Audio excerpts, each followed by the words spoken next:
Arc Raiders, a game made by Embark. The same people that brought us the finals and the development team comprised of ex-DICE employees. Bungie might have a problem. And so do I. Let's talk about it.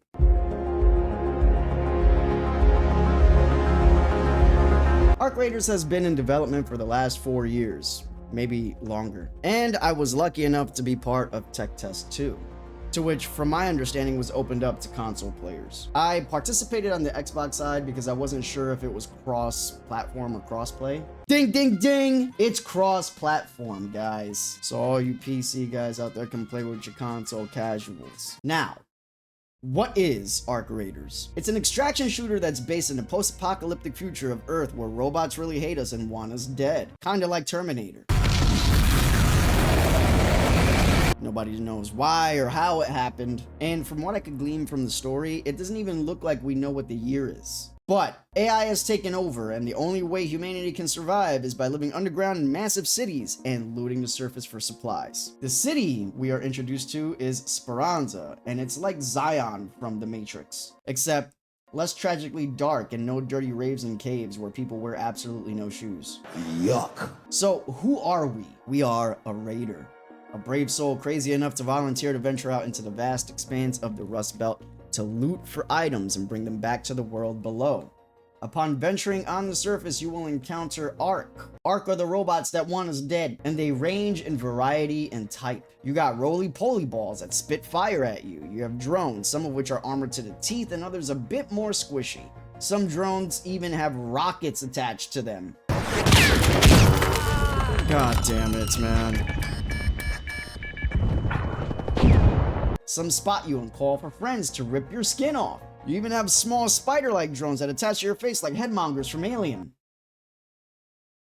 Yeah. Others are massive scarab-looking drones with miniguns attached to them. And others are just downright scary as hell to even get close enough to, like the Bison and the Queen. Hey, bro? The f*** is that? No, seriously. Bison, down there.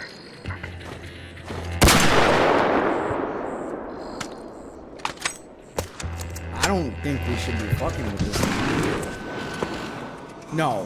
What? And all of these machines are just naturally in the environment once you make your way to the surface. Now, the problem is, the Arc is not the only thing that you have to compete with. You also have fellow raiders you will encounter on your journey.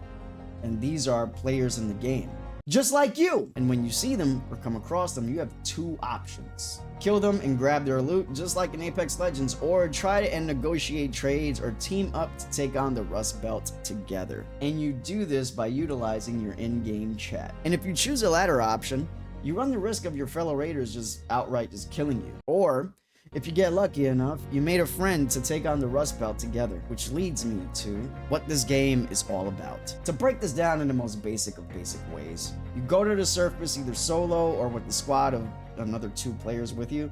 You loot the surface, complete quests, and you extract. If you die before you extract, you lose everything. Each round is approximately 30 minutes long, and you can choose to extract early, or test your luck and extract later. On the map are extraction points that have timers. That means they close, and you can't use them anymore. So plotting a course is necessary at the onset of each run you undertake. Sounds easy, right?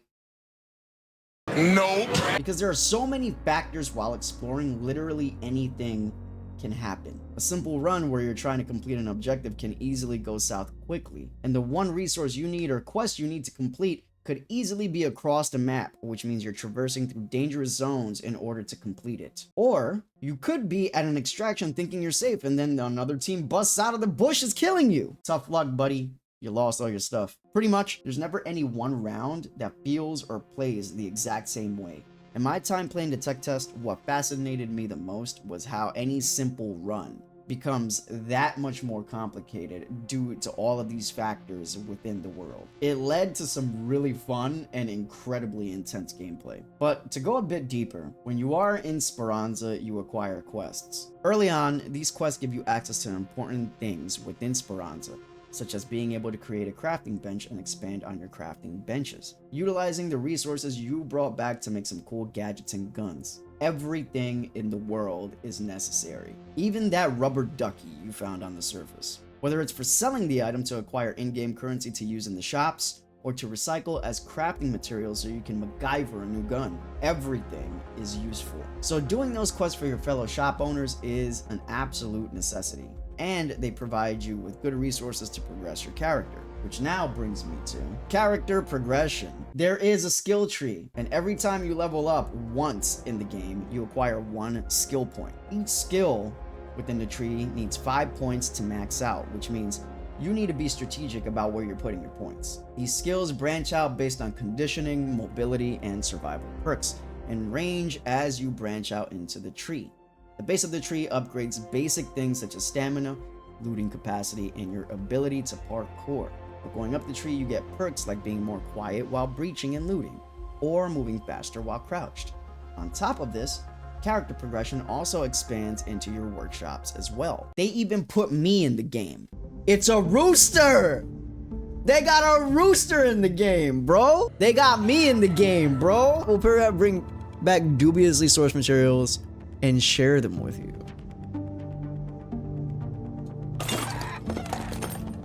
What the f?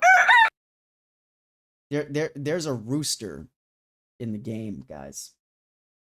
And you can train him to get better stuff for you. Each workshop needs to be built, and there are several for you to pick from, each with added benefits to your gameplay. And each workshop can be leveled up provided you have the resources to build it. In order to get the resources, you gotta brave the surface. Now, how do we prepare for the surface? Good question. You have options with how you want to approach your individual runs. You can choose to go in with the free kit, to which limits your looting ability to a very basic backpack, and with no safe pockets, also just with a regular starter gun. Or you can choose to build your kit out. Building your kit out gives you access to better gear and safe pockets. Safe pockets are essentially things you want to keep safe in case your run takes a turn for the worst. Things to think about putting in here are recipes, trinkets for selling, and other valuable items like loot keys, which grant you access to POI vaults. Got a lucky rubber ducky you don't want to lose? Put it in the safe pocket. It's important to know precisely what you want to do prior to setting out. If you're just trying to loot up and get your stash to a decent place, then the free kit is probably the best option. If your objective is to engage other players to loot, you better come strapped, which means customizing your kit. Additionally, if you're trying to take on tougher arc, you also better come strapped, because Jesus Christ, the enemy AI in this game is absolutely no joke.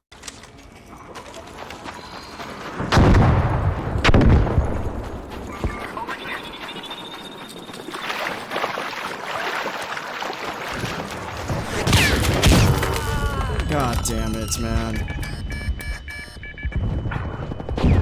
I have defibs in my pocket.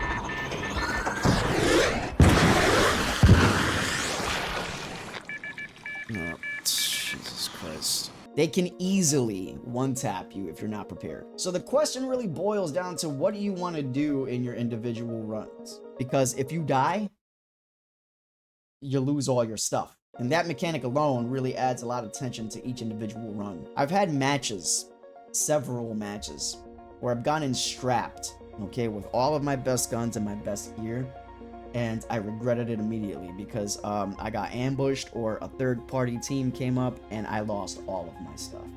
Okay. I'm still sad about it. So choose wisely. So what did I like? Honestly, I went into this game entirely blind, not knowing anything about it. I mean, this is kind of true and also kind of not true, right?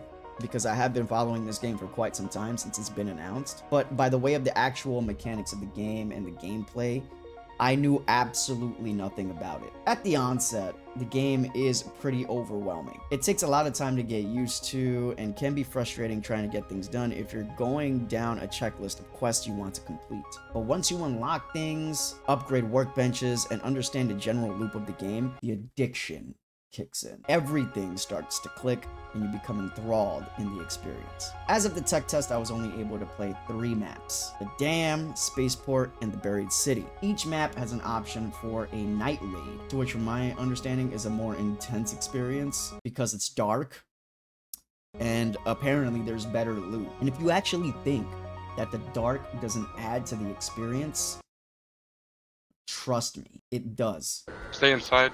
Stay inside. There's another team around us too. Careful. See if you can go into this metro. Oh, I'm out of healing. I'm out of any Jesus. real meds. Oh, this door is closed. Wait, I think we're locked down here now. The main standout of this game for me was the sound design. It's literally the best sounding game that I've ever played in my entire life. Yo, I got good shit, man. Please.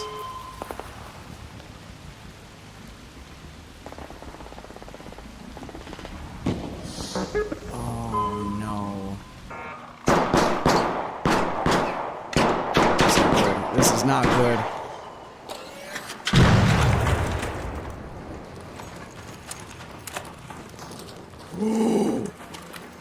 He ran right by me. With each map ranging in size, the design of the sound adds an element of immersion you would not expect. And this applies to the arc enemies you encounter, to which each one makes a unique sound. Lootable objects like arc probes, to the enemy players within the game who are running around, fighting, and looting. Everything in the game's sound design was thought of to add a level of immersion that fully puts you in the game. And when I mean it puts you in the game, it feels real. From the calm before the storm, when you load in, shooting your gun, getting shot at, losing stamina to run, even something as simple as just walking from gravel to water to sand. Every single sound has a purpose to indicate to you and to the enemy team exactly what's happening at any given point in time. I've played extraction shooters before, like Vigor. I've never had the privilege of playing Tarkov, and I'm not going to play Tarkov. Want to know why? Personally, I feel like the developers of Tarkov are greedy. Yep, I said it. But in my experience with Arc Raiders, I started to draw parallels to another game, or another game mode, The Division, the first one. Within that game's lifecycle, there was a mode called Survival Mode, where you were thrown into a desolate New York City landscape, traversing the environment, acquiring objects in order to survive, and eventually go out into the dark zone to extract safely. Blistering cold made surviving brutally hard, alongside other players and NPCs scattered on the map, eagerly waiting to take you out. Let's not even talk about the final boss once you make it to the extraction in the dark zone. The experiences that I've had playing the Division survival mode, they're like branded in my brain. And they were easily some of the best gaming experiences that I've had in the past. And unfortunately, this was never returned to in the Division 2. Enter Arc Raiders. It scratches all of those itches for me, because the entire game is just that, surviving, with every single element of it serving a purpose to the entire gameplay loop. I easily found myself getting addicted to this once everything started to click. I was up till like 3 o'clock in the morning almost every single day that this tech test was available. Yeah, I lost a lot of sleep. And if this is not a clear indicator to you that Embark has something worth trying, I honestly don't know what is. But there were things I did not like, and mainly because I was playing on console. It seems this game is extremely PC friendly. From looting to the ways in which you interact, there needs to be some tweaks for this for console, particularly when you're looking at loot either in your bag or in the environment as you're looting. You can only select the loot within anything that you're actually looking at with the directional pad. This makes it slow and incredibly clunky. However, a good addition will be adding an in-game floating mouse, much like in the ways that Apex Legends does this. It's faster, simple as that. I know the intention here is that looting is a risky thing, but it shouldn't be that much more difficult for console players to do this over PC players, and with such a simple fix at that. Additionally, when I first started playing, the menus when you're in Speranza are difficult to know where you are. I oftentimes found myself just lost because it wasn't bright enough for me to understand what I was selecting exactly. This leads me to think that the UI was not tweaked for console at all, because if you're playing on PC, you have your cursor to understand this. On console, it's just not there. You just have lighting to go off of, and you can easily lose yourself. Additionally, it took me a literal 4 to 8 hours to figure out how to recycle and sell things, because the tooltip wasn't at the bottom of the screen. So there's a couple of things that I need to figure out, and I think we're gonna end the stream here. I've been streaming now for over 4 hours. I don't know how to fucking actually sell shit, which would be nice. And I'm thinking that maybe it's because I just don't have what I need. Like, I need to finish this quest. But I'm probably gonna I'm gonna go figure this shit out. And then I'm probably gonna be streaming maybe tomorrow. Since I was on Xbox, all you have to do is go into your stash and press Y on the item in your stash you want to recycle or sell. But for some reason, it took me literally pretty much all of the first day to figure this out. Maybe I'm dumb. Also, for some reason, there is no way to break your stacked items apart. I'm not entirely sure if you can do this on PC, but if you stack 5 shield recharges, you can choose how many from that stack you want to take in with you on an individual run. This is important because I don't want to take a full 5. What if I only want to take 2 or 3? Well, I can't. So if I die, I lose more than I want to lose. And this applies to every stack you acquire for everything you have in your stash you set out with. It led to frustrations on mediocre runs where I took more than I initially wanted because I set out to do something that didn't require me taking 100 bullets for the hairpin. I don't need 100 bullets for the hairpin.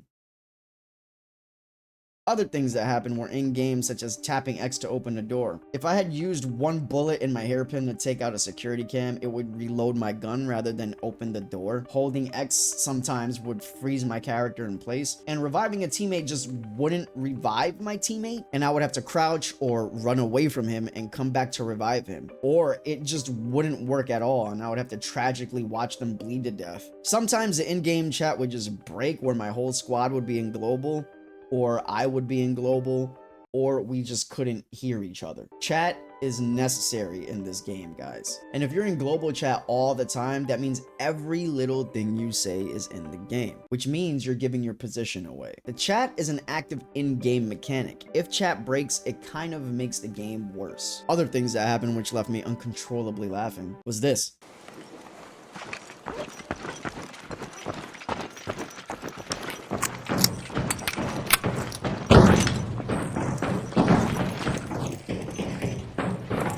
Look, it's a tech test, okay? I've played some extremely janky games before, okay? This kind of thing is bound to happen, and I completely understand. And I'm not here at all to shit on the current product, because what you guys got here is a bit too good. Overall, though, I do think that the main criticisms that I have is that it's just not friendly for console players. It's also not bad enough where, like, if somebody who had a console picked it up, they wouldn't be able to enjoy it either. But there are tweaks here within the UI itself that will make for a better experience for the console casuals. And I know this might rub a lot of y'all the wrong way. You know, a lot of you veteran PC players, okay? I get it. But if the game is intended for console as well, you gotta make it a little bit more friendly for console players. Other things I think that could add a level of fun is being able to betray your teammates and steal their stuff. This was a mechanic in the Division that led to some insane experiences within your own team. Maybe your teammates are just not cool and they're just being toxic as hell. You should be able to wipe them off your team. It would be really cool to have this be a mechanic where you can, you know, maybe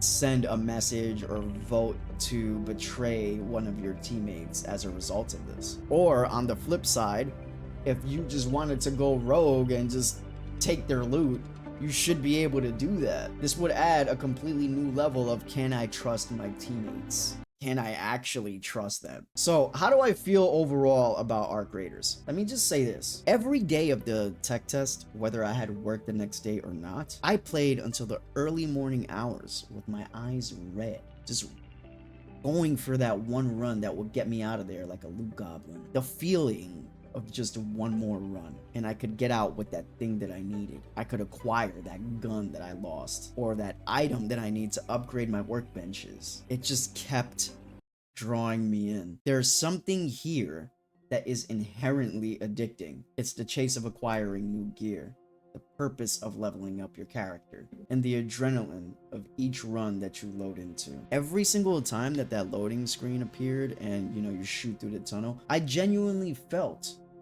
anxiety because I never knew what to expect in the run coming up. Every single run that I played was entirely different, and it's contingent on what you want to get done. Most of the runs that were the best for me were the runs where I pushed myself to the limit, either to my detriment or to my benefit, to which most of the time was me waiting until 5 minutes left to extract the final extraction, which probably was some of the most stressful extractions that I've ever experienced in the game. The game is immersive. The experiences I've had within a tech test alone are branded into my brain. From the pain of losing all my gear to setting out into the world and chatting with players to team up, it's been an intense ride that I want to experience over and over again.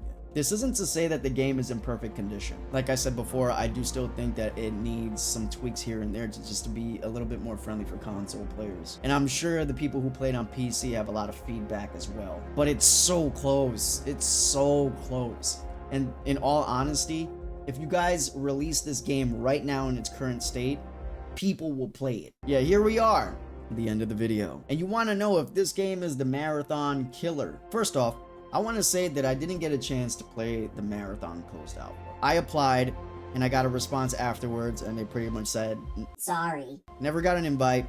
I looked at my emails religiously almost close to every single day as they were announcing that they were sending them out in waves. So to answer that question,